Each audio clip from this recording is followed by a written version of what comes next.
Hello and welcome to a special episode of the 3 Points of Articulation podcast. A nice Q&A episode for the three of us. Thanks everyone that asked questions. We appreciate it. Me and the wrestler man over there, Adam, are on holiday soon, so a little special Q&A. Adam, let's cut to you first. How are you doing? I am good, my friend. Looking forward to hearing your answers to these questions, and thank you to everyone who gave us some questions. Cheers, guys. And Johnny Flashback, let's cut to you. How are you? Yeah, good. Quite looking forward to this one. Something different that we haven't done before, and kind of works in with you guys leaving behind dry and go on your holidays.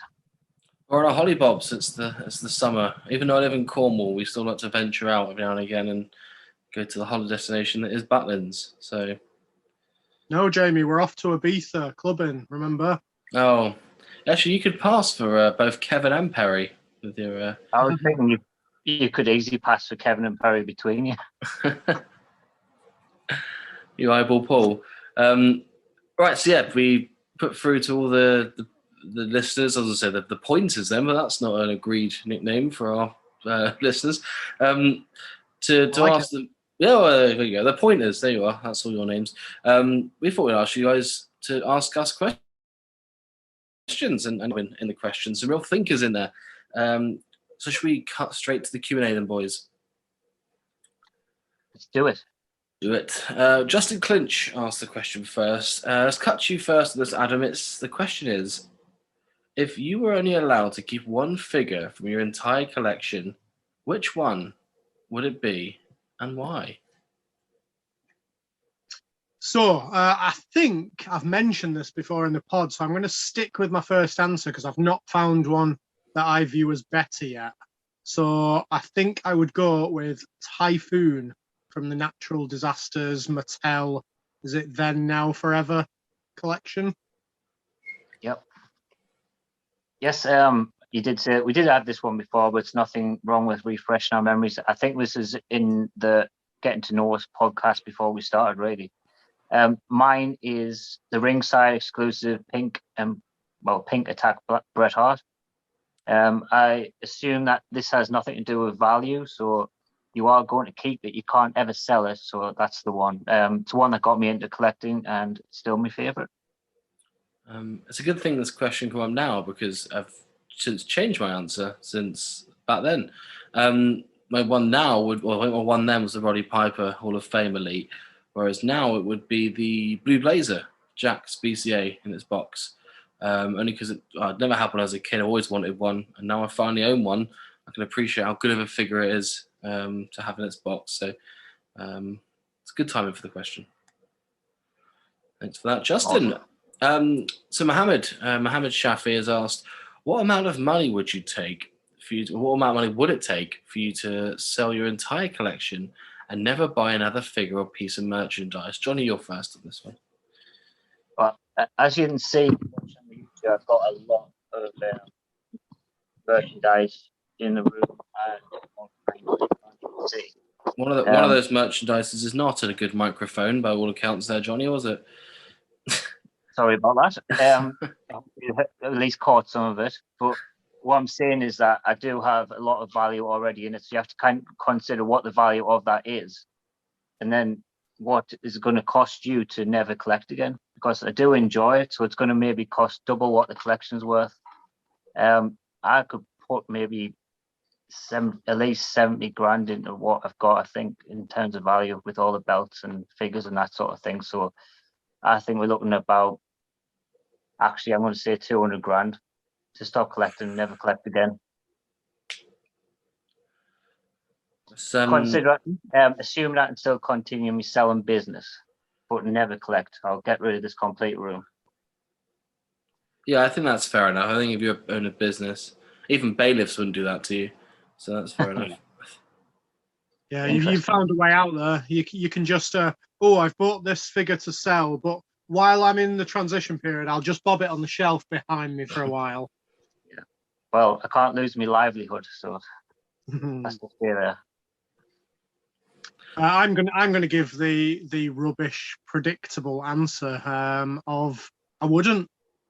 I just wouldn't do it.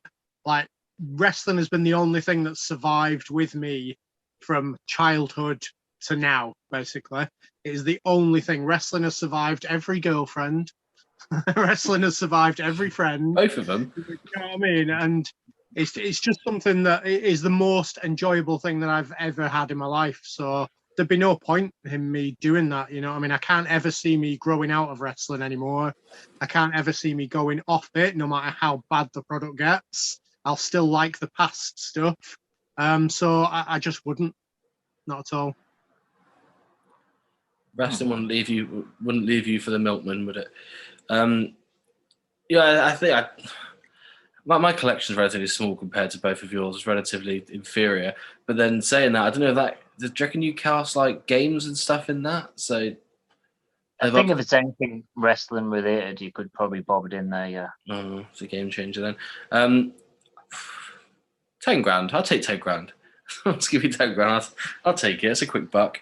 Yeah, I'd say collection-wise, it's only. I think my collection is probably only worth borderline 2 if you include everything that I have. So, yeah, there's probably nothing.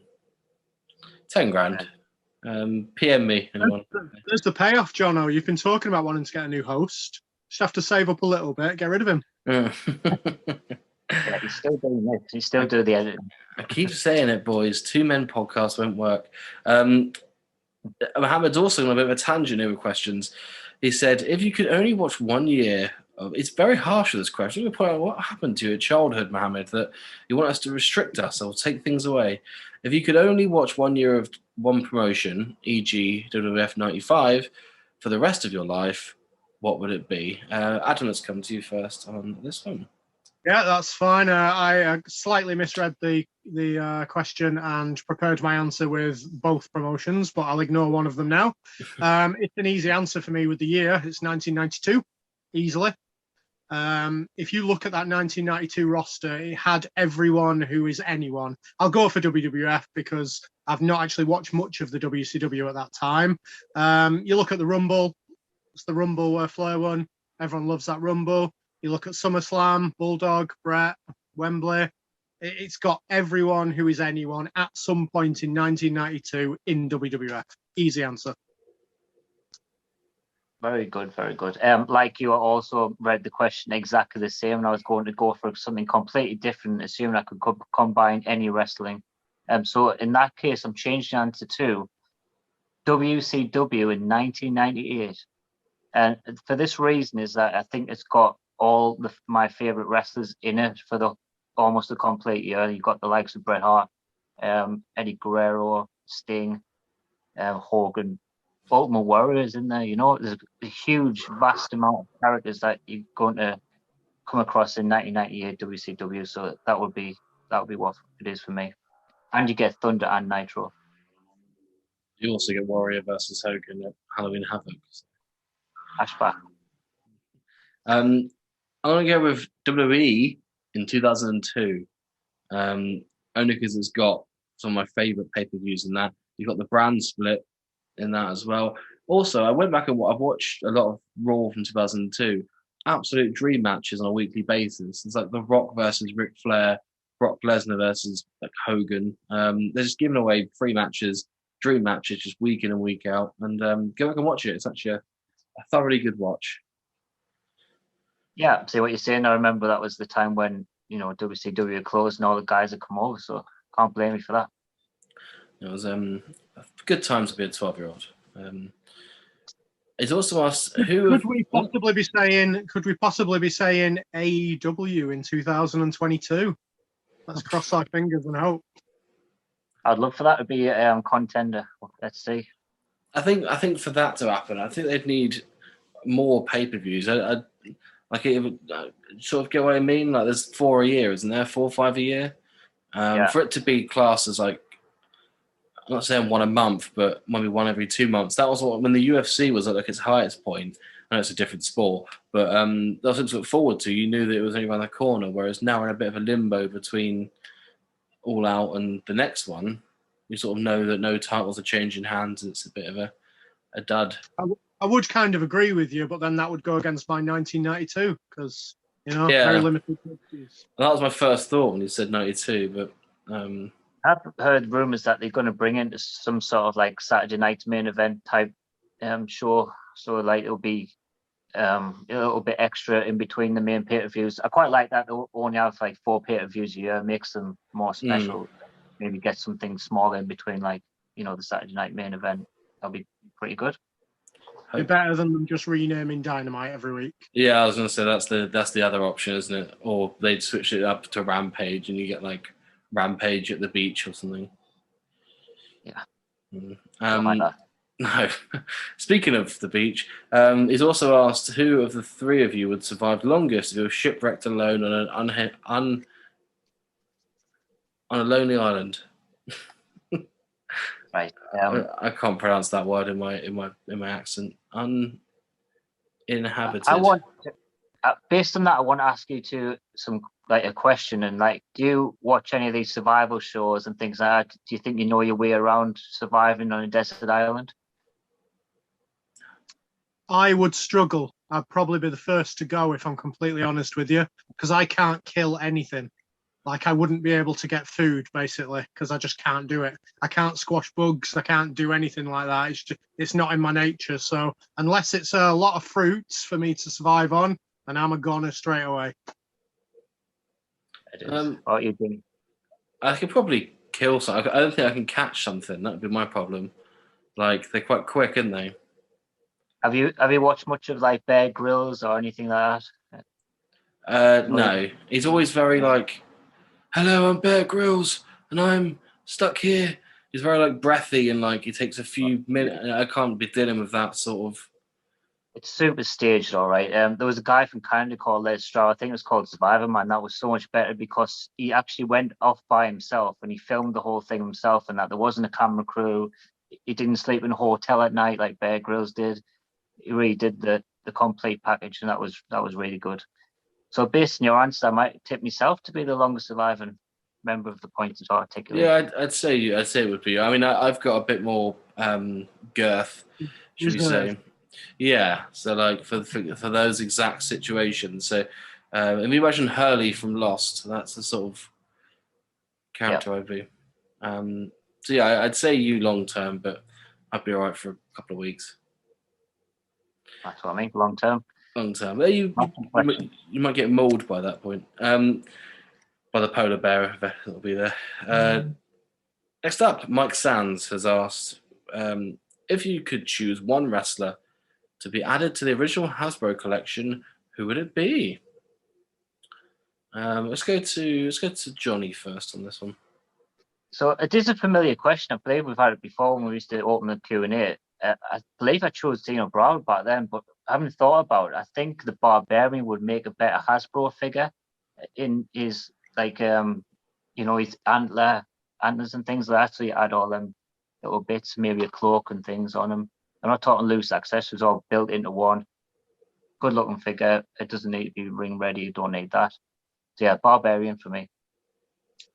Am I allowed a tag team? No. Not in the rules. Just say one and we'll probably get the other. Because that would have changed my answer completely.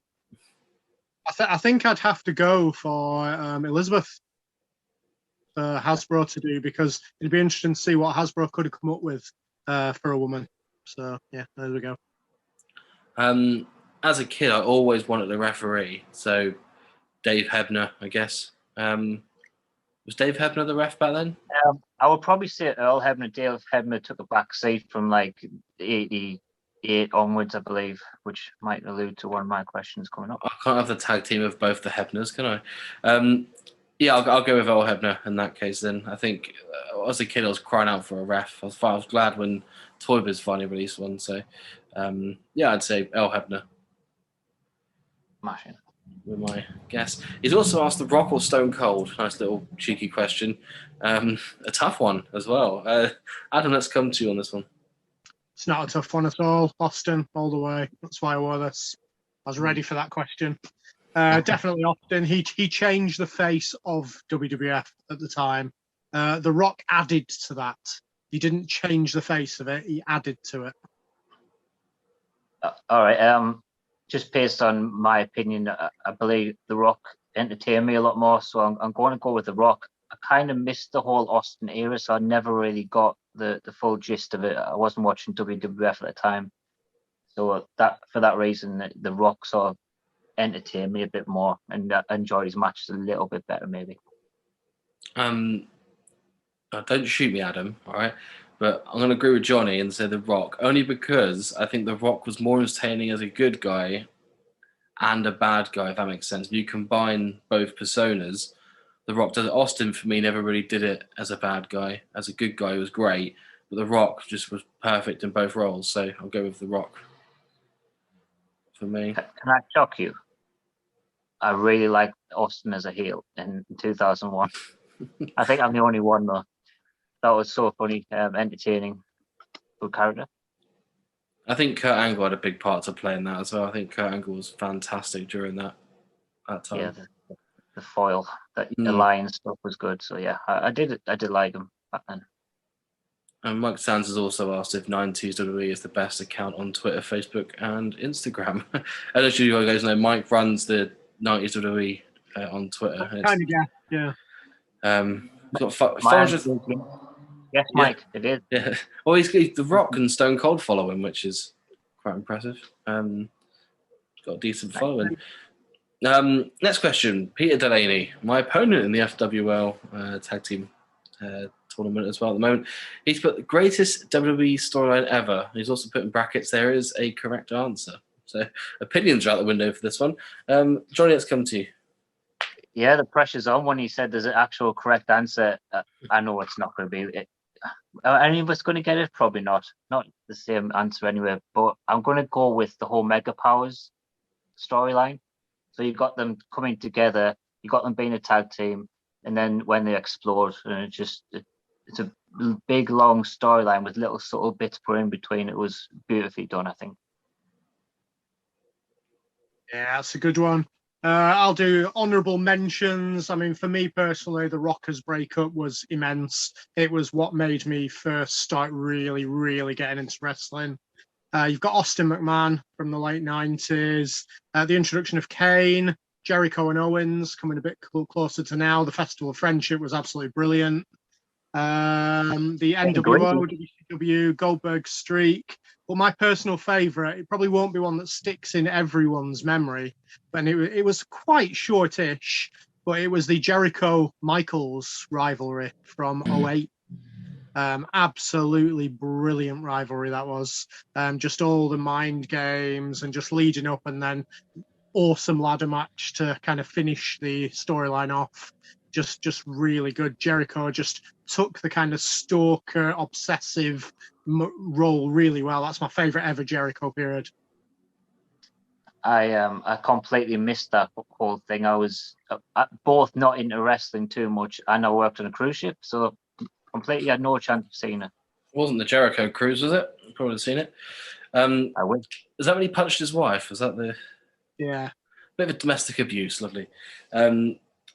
Yeah, I think the Jericho Michaels one's a very underrated storyline. I think the ladder match is also quite a well-touted one. For me, once again, a bit controversial, but I would say the invasion angle was probably my. Can we include the WCW leading up to that? Because obviously, I think the Shane McMahon and Vince build up throughout March and into the Mania, and then all the way through the Survivor Series. Obviously, it could have been done better, but I think the full build up of ECW joining it was just splendid. I really enjoyed it. I can see where you're coming from. I really enjoyed it at the time. It was a time when I first got Sky again, so I was able to see the WWF. So I quite liked it as well. There was things happening every week, and it was quite a lot of shocks and new debuts. It was quite fun. It's one of those ones where as time goes on and gets further and further, and you look back, your memory of just how crap that was fades. And I think that's what's happened with you here, Jamie. I can go back and I can watch some of it and I can really enjoy some of it, but it was so rushed and so like 5% of what it could have been. It was one of the most frustrating times in wrestling. Yeah, but I think if you look at how they've integrated like the Austin feud that was started with Vince at Mania 17 when that had finished, and then they bring in say ECW with Paul Heyman and all those guys, the Dudleys, and everyone turning every week on everyone else, and then Austin's big comeback, and then obviously Austin turns again.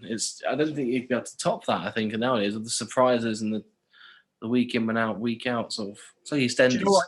If you take everything that you've said, extend it by a year and a half, and change the outcome of quite a lot of it to where WCW and ECW get a bit more glory, then yes, the thought behind it was amazing. The events behind it were amazing, but it was just too rushed. I think I've got the exact opposite opinion of you, Adam. I liked it at the time, but I look back and say it was kind of like, now you think about it. But at the time, I really did like it. I agree in the sense of if you hold off 3 months from when it finished, the NWO join, I think that could have been a difference maker. If the NWO joined the Invasion and you have Hall, Nash, and Hogan, and then maybe the Mania 18, it then culminates. But I get what you put a fantasy book in, but I get what you mean. If you're going to keep fantasy book, you're saying about the NWO, they could have come in during the midst of this and been their own separate entity and just attack everyone. I think that would have been quite a good way to do that as well. But yeah, we're going down a tangent here. Oh, it's fantasy. Cheers, that Peter. Right, so this is actually an interesting question from Jack Lockie, who's asked. This is a question for all three of you. I would like to know of all the WCW Galoob figures that were made, which is your favourite and why? You can include tag teams if you want to. I'll start off with this one. I want to include a tag team. I will go for the Freebirds. They're my favourite Galoob figures. They're the ones that I had, and they're quite prominent in my fig fed, should we say. And they're also the goalkeepers in my Hasbro football league. So they're my favourite Galoobs, they were. Adam, let's come to you next. Yeah, it came down to two for me. I've got to go with what I liked as a child because I've never collected Galoobs as an adult. So obviously I can like them, I can look at them, I can admire them, but I want to go back to where it affects me personal memory. And the answer is Tom Zenk, the Z-Man, for me. The reason for that is that I always really liked him in like 1980s WWF. And then leading into WCW, I thought he was a really underrated wrestler. I enjoyed playing with his figure with the kind of Galoob action that he was, suplexes and stuff like that. I really enjoyed, and he could take the role of anyone.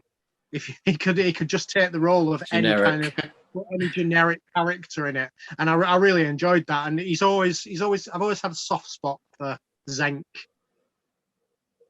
Yeah, fair answer. I think Mr. Lockie's fishing for a future retro review answer from us. Thing is, with these, I've just had a look quickly. I didn't really study them, so I could probably, if we ever do the Galoobs down the line, I could really study them. I'll maybe come up with something else. So I'm not going to definitely say this is the best or this is the worst.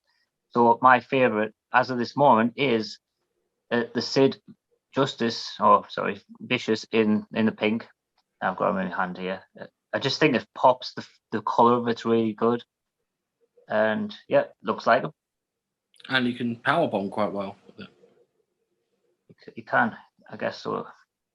It's handy. So yeah, that's it for me. Good question, Lockie. You got me looking through all the Galoobs, which I haven't done in a while. So, Dan Bassett has asked, what's a pay-per-view that you could all go back to watch? Johnny, let's come to you first on this. I don't necessarily do it nowadays, but when I was a kid, I used to always go back and watch Survivor Series in '89. So that would be the one for me. I kind of know all the commentary and everything verbatim. I could go back and just close my eyes and say, Monsoon says this and Ventura says that. I know exactly what's coming. And yeah, I must have watched it 1,000 times. That's an exaggeration. So it kind of links in with the previous question that we've had, Jamie, and I'll probably shock you, Invasion. Because that is the one that I've gone back and watched the most, because it invokes everything in me that I wanted to happen. It invokes everything in me that I wanted the WCW rivalries to really take off. The referees it's a pay-per-view that I just really enjoy seeing, the WWF versus WCW, and just wishing that it could have been more. So you go back and watch it, depress yourself because what could have been. I think I could. That's depressing. I've actually recently watched the Invasion. I think we discussed it. I think we were watching it, but the referee match was too much for me. I couldn't watch it that much. But the Survivor Series for that year is really good. But the Battle Royal I particularly like on there.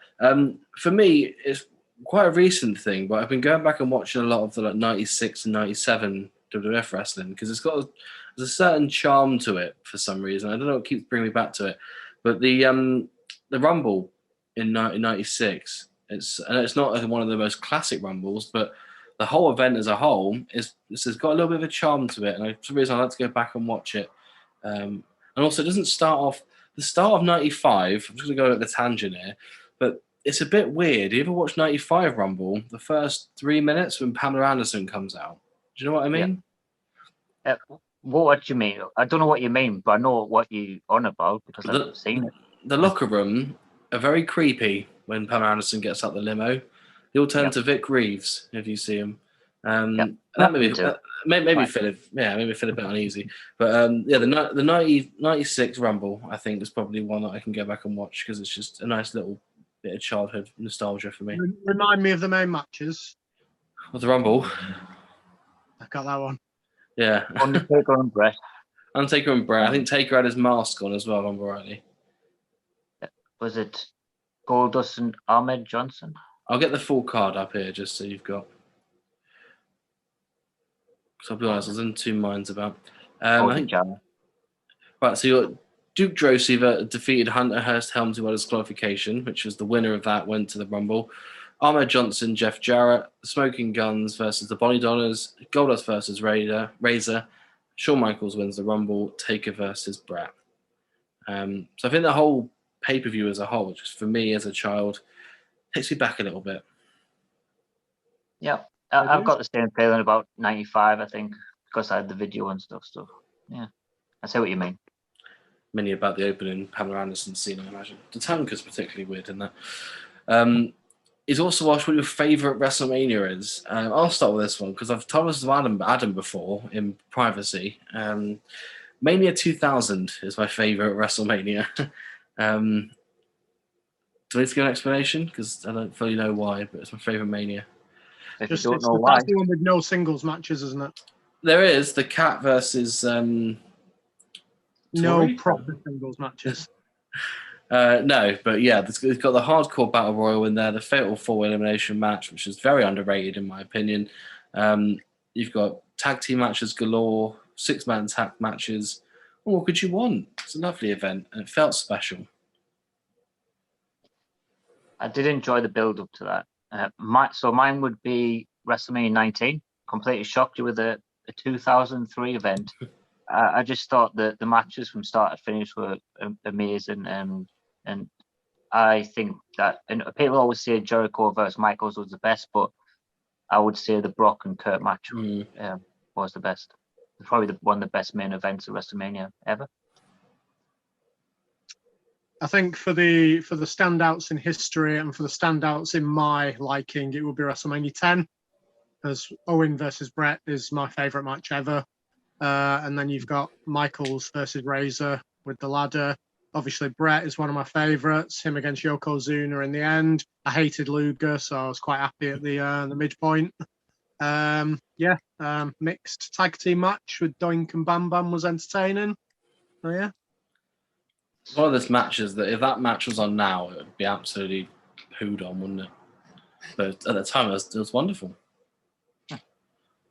Right, so let's have our own questions then, shall we, boys? Should I kick off with my question for you two? Which toy line let's go toy line, do you think stops too early? So I'm not saying like Jax or Mattel, I'm saying like a toy line within that. Which one do you think stops too early? Johnny, let's come to you. Yeah, it was for me, this is definitely one of those where you can go back and say the Galoobs ended too early. It was only 2 series, I believe, although they did get, a few wrestlers out in those 2 or 3 series, whatever it was. It ended at a point, and then there wasn't any more WCW figures coming out. So you had the Hasbros coming out, but there was nothing from the WCW side. So I definitely think that ended too soon. And obviously we know there was a planned extra series, but it didn't come to light. So that would be my answer. I've already spoken on the pod about the R3 techs, so I'll kind of pick a different one just because, give a bit of fresh answers. It's probably the end of the Jax line when they started doing the classic deluxe superstars. I thought the presentation of them got a lot better. They were too big and stuff like that, don't get me wrong. But I thought the presentation, you had the Austin one with all the belts around it, which still commands loads of money on eBay and stuff. That was an absolutely beautiful figure. And the actual look of them just got better. There was a USA Luger, there was a Mr. Perfect, there was 2 different Bulldogs, one when he was in the tag team and one when he was kind of late 90s WWF with the short hair. There was a couple of really good 2-packs. There was a Ray and Eddie, the Halloween Havoc one, which was amazing for the time. And there was a Undertaker and Kane one, which was great as well. So I thought, that had potential had Jax continued the lines. Yeah, I think we had a conversation about the deluxe aggression recently, didn't we? For me, I'd say it's not one that I'd sort of looked at frequently before, but quite recently it sort of caught my eye a little bit. It's the Unmatched Fury line. I think if you look at how detailed the statues are, they're incredible. And if you look at what they could have done with maybe branching out to tag teams or just going in a bit further through the roster, could have been incredible. You could have all the scenarios they could have had. They could have Hogan and Andre in that sort of standoff position. And there's a lot of things that they could have done with that line that they just stopped it just a little bit too early for me. Yeah, that line was pretty good. Very impressive in terms of how they look. It's statues, but they did look excellent. It's kind of like what they're doing now for silly money, but they were very reasonable when they came out. You could go and get them in Forbidden Planet and stuff like that for 20 quid. Jake the Snake one is particularly impressive in that line.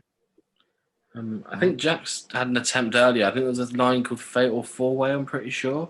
They had very similar. I think I had a Bubba Dudley when I was. Corners of the belt. Of the ring. Yeah. I think I had an Edge and a Bubba Dudley. I think you put them together as a Jeff Hardy and yeah. But they had a little attempt of it before. And I quite like those sort of things. You can't really play with them, but statue-wise, they're decent. Yep. Oh, you would have gone for the wrecking vehicles, Jamie. No, kids on there. Adam, what's your question?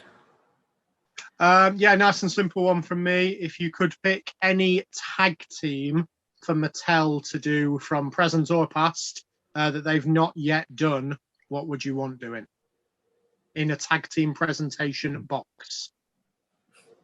Right. So the question does sound familiar before, but maybe you've kind of worded it differently. But my answer is not going to change. I'd love to see Power and Glory in a Mattel form. So those guys, I would say for me, with all the accessories, glasses, T-shirts.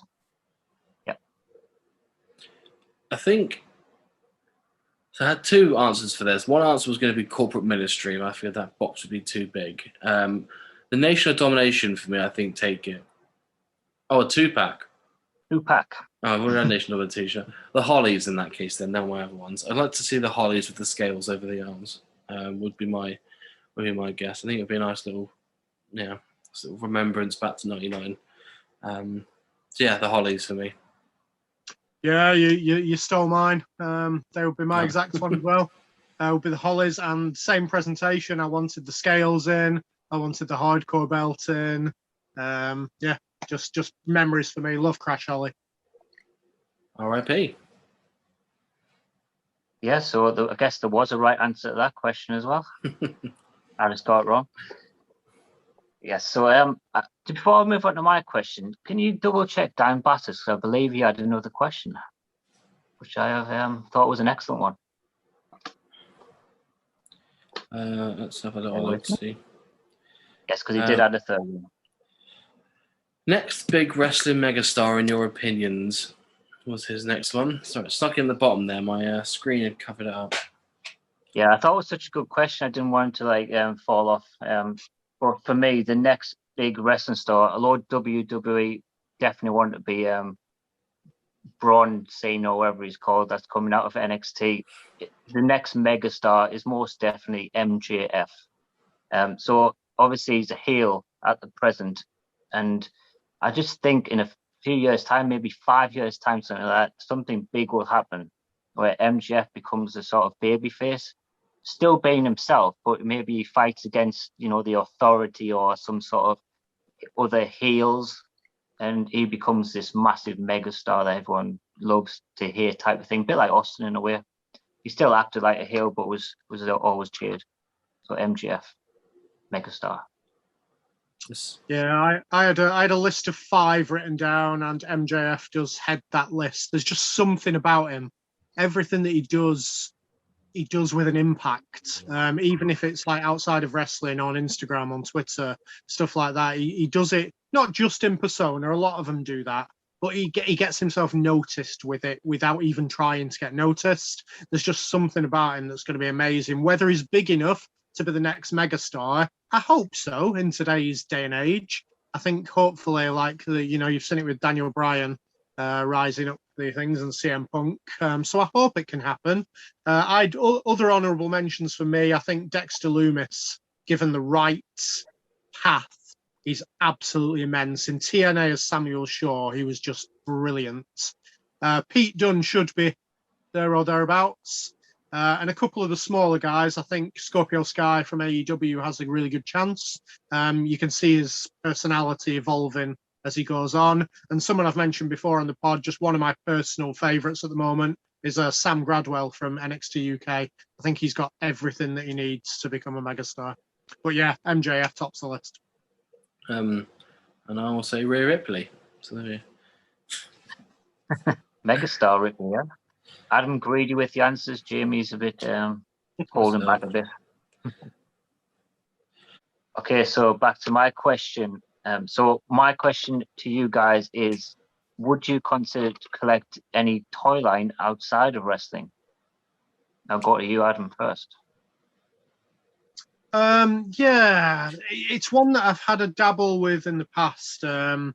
When I was a teacher, I bought a load for the kind of class, and I've tried to get Stan, my little boy, kind of into it by buying him a couple of figures. I was put off by how shoddy they arrived, but if I can get them in really good nick, I really want them, and that's the old LJN Thundercats line.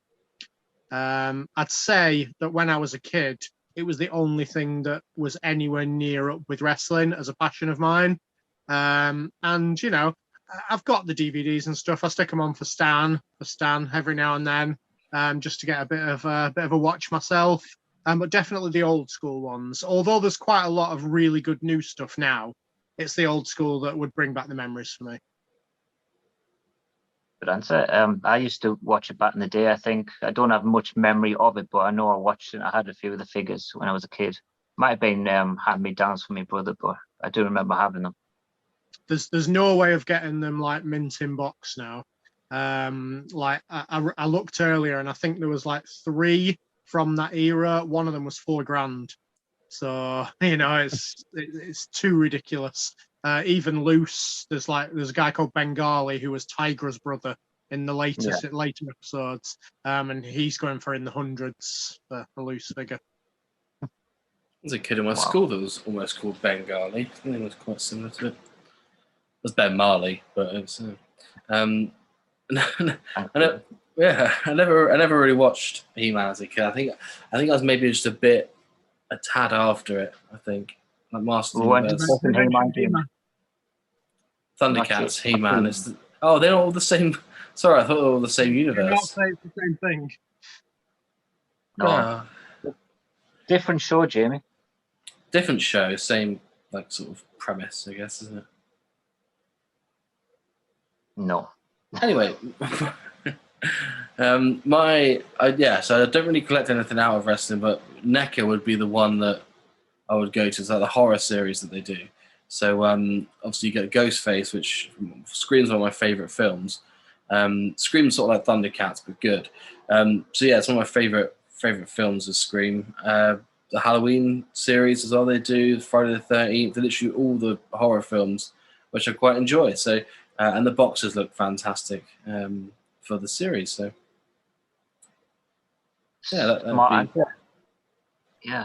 In fact, I think you've given me a good idea what I could get the missus for Christmas now, because I'm sure she'd love something like that. So yeah, good idea.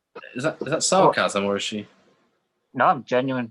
She No. loves horror films, and she does like the odd figure and pops and things like that. So it's definitely an idea maybe you could have a look at. Yeah, I think it's always like, if you look at the NECA line in general, the boxes are always well presented. The Terminator one, for example, has the Terminator video VHS case for the outside box. Then you open it up and it's got the figure inside on that, and it's pretty much the same for all of them. There's Ninja Turtles one. I don't think there's anything like He-Man or anything, but yeah, there's all those sorts of ones. So they put a lot of effort into it. Yeah, smashing idea. So mine would be, I did have a little secondary answer I'm going to mention first. If I was going to go back in time and collect something, it would be the Visionaries from Hasbro. I used to love the show as a kid. I had it on video, the first 3 episodes anyway. I must have watched them back to back a lot, like I did with Survivor Series 89. So I love the story of that. But going forward, sorry? I had all the Visionaries when I was a kid.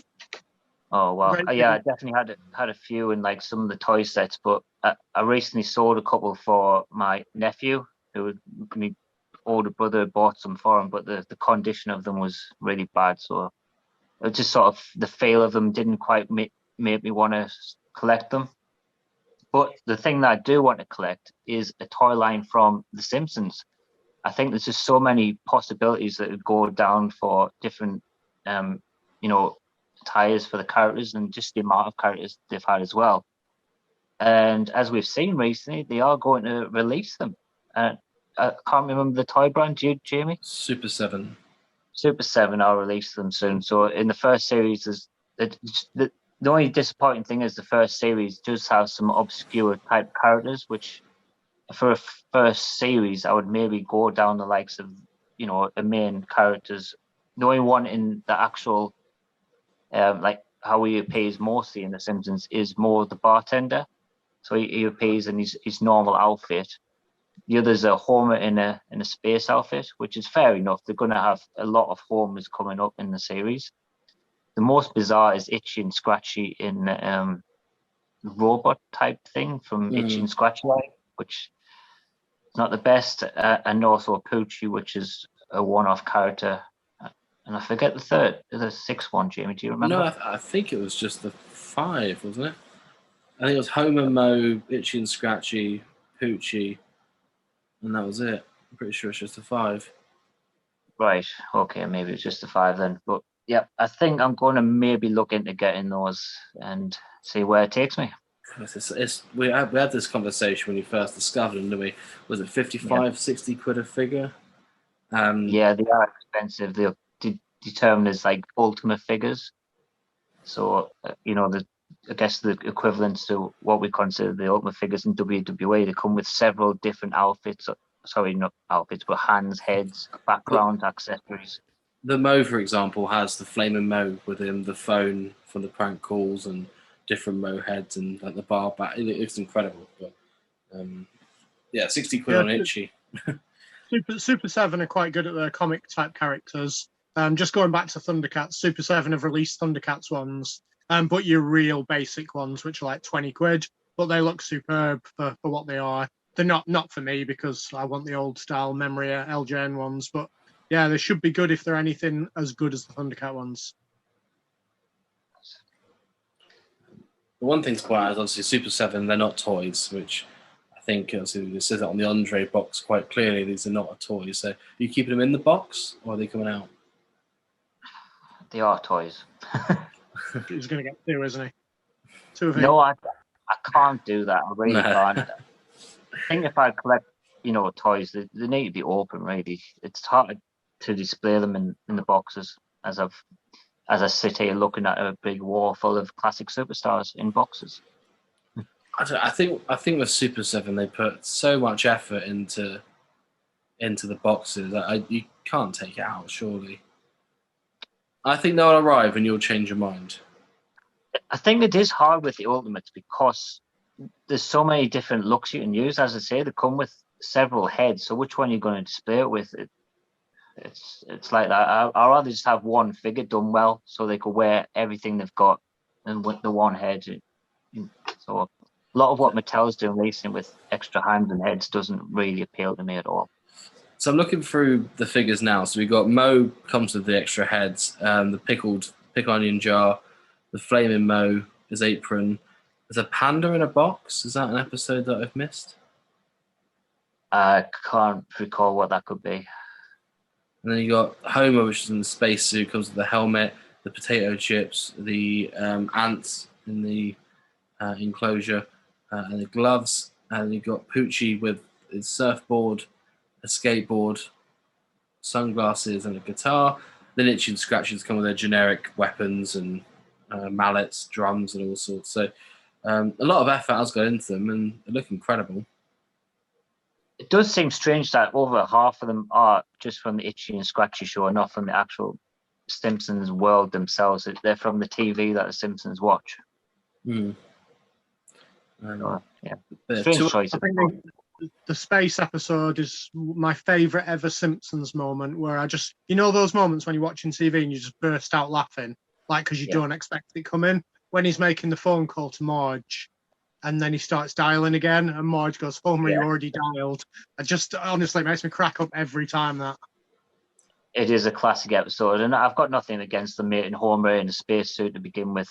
It could have done with a couple of extra more like normal characters, or even just ones in the universe of the Simpsons.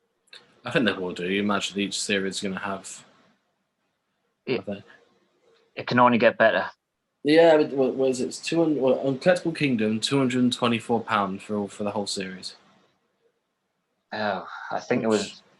Yeah. £45 a figure. Yeah, it's pretty expensive, but I'd say them holding value at least. So if I ever want to get. So I'll go back and get the old Simpsons figures from from yesteryear. I mean, I remember I got a Krusty the Clown one for free with a Treehouse of Horror VHS. That's decent figures. They get all the characters in them. I've got a couple I picked up in car boot sales from the past, but just so like incomplete and things like that. They don't have all the accessories, so I'd rather just start something from afresh, like from scratch, which this is. So hopefully it continues for a while. Itchy and Scratch. Well, there's the one that NECA did, the Simpsons line. They did the top 25 for 25 years. The one with Bret Hart in it and Buzz Aldridge and all. Yeah, that was again disappointing because it was bringing in guest stars rather than the actual Simpsons characters. So, a bit what I'm talking about with Itchy and Scratchy. Yeah, one-offs. Right, I think that's it for the Q&A, boys. Anything else to add? Anything I've missed? Don't think so. All out of questions. Lovely stuff. Well, it's been a nice little season breaker, should we say, before we carry on the traditional pod for in 2 weeks' time. And thanks everyone for the questions, the newly named pointers. On there, brilliant, Johnny. Thanks for your time. Thank you. Thanks for the questions, guys. Adam. All right, thank you very much. Very interesting questions, Tar. Well, boys, we'll see you soon, and we'll see you in a couple of weeks. All the best.